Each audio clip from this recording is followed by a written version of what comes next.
Hello everybody, welcome back to REALME channel. In today's video, I'll show you how to fix touchscreen not responding on your REALME C63.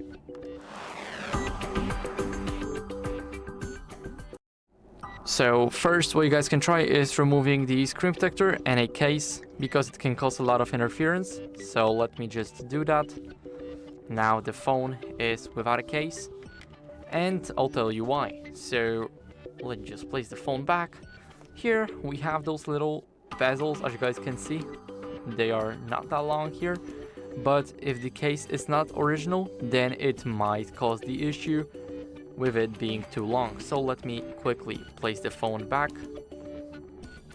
It might be the problem for these silicone cases. And after that, as you guys can see, this case fits perfectly fine. So there's no way that the case might be the issue of the touchscreen not responding. So after that, what you guys can do is clean the screen with the microfiber cloth. So get your cloth ready and give it a few little swipes. Don't go too hard on the device. And now, as you guys can see, our screen should be very clean. And after that, what you guys can do is restart the phone to refresh the entire system.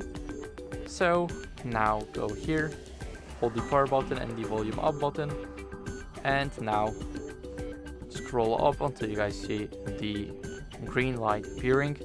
Now let go of your finger, and now your phone is restarting. So I'll see you once the phone is restarted.